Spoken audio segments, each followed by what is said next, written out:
আসসালামু আলাইকুম। নতুন পর্ব দেখার জন্য সবাইকে জানাচ্ছি অনেক অনেক শুভেচ্ছা।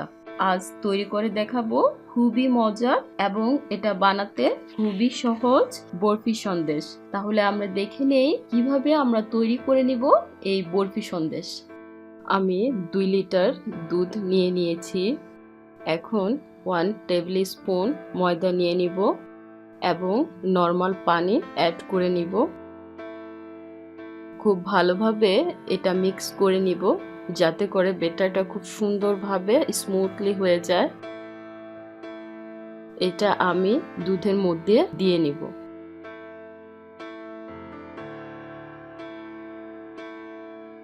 এক কাপ ভিনেগার নিয়ে নিয়েছি। এখন সামান্য পানি অ্যাড করে নিব।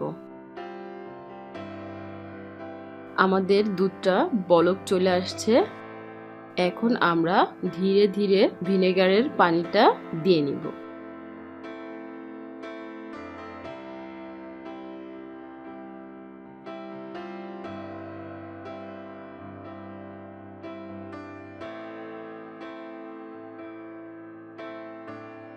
আমাদের ছানাটা পুরোপুরিভাবে কমপ্লিট হয়ে গেছে। আমরা ছানাটা ঢেলে নিলাম।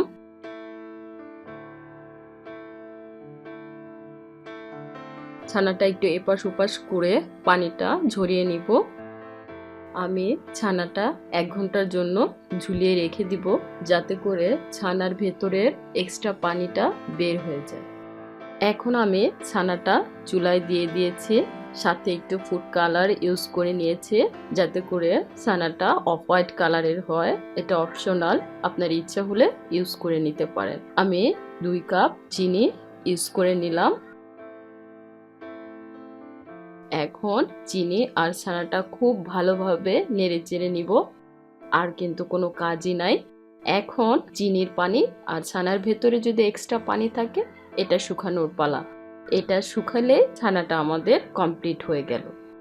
দিয়ে দিব সামান্য একটু এলাচ গুঁড়া, এতে করে ছানার মধ্যে সুন্দর একটি ঘ্রাণ আসবে। আমরা খুব সুন্দরভাবে আবারও নেড়ে চেড়ে নিব। আমাদের ছানাটা কমপ্লিট হয়ে গেছে।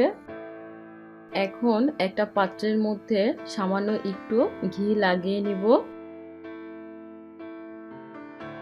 ছানাটা ঢেলে নিব। ছানাটা খুব সুন্দরভাবে আমি ছড়িয়ে ছড়িয়ে দিয়ে এবং চেপে চেপে প্লেটের মধ্যে লাগিয়ে নিচ্ছি যাতে করে কোনো অংশ ফাঁপা না থাকে।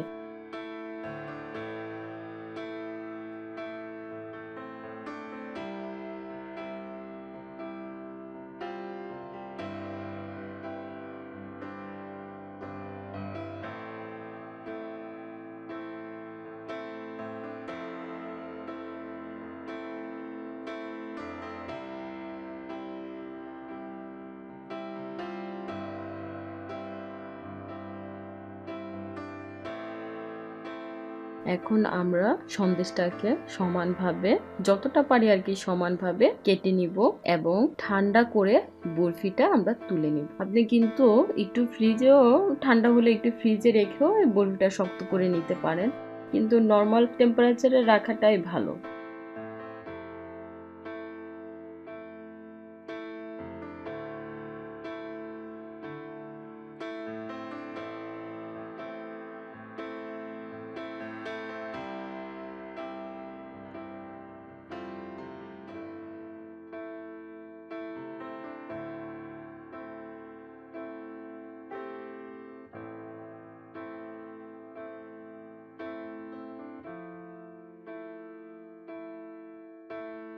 আমাদের বরফি সন্দেশ কমপ্লিট, দেখতে পাচ্ছেন। আমি একটু তুলে দেখাচ্ছি। খুবই সুন্দর হয়েছে এবং স্মুথও হয়েছে, ভেতরটা নরম হয়েছে, দেখতেই পাচ্ছেন। ভিউয়ার্স, যদি ভিডিওটি ভালো লেগে থাকে অবশ্যই সাবস্ক্রাইব করবেন এবং বন্ধুদের মধ্যে শেয়ার করে নেবেন, কমেন্টস করে আপনাদের মতামত জানাবেন। আর যদি প্লান্ট এন্ড প্লেটের নিউ ভিউয়ার্স হয়ে থাকেন আমাদের সবগুলো ভিডিও দেখে নেবেন। আর নিয়মিত যদি আমাদের পর্ব দেখতে চান তাহলে প্লান্ট এন্ড প্লেটের সাবস্ক্রাইবের পাশে যে বেল আইকনটি আছে সেটা কিন্তু ক্লিক করতে একদমই ভুলে যাবেন না। আজ এ পর্যন্তই। আল্লাহ হাফেজ।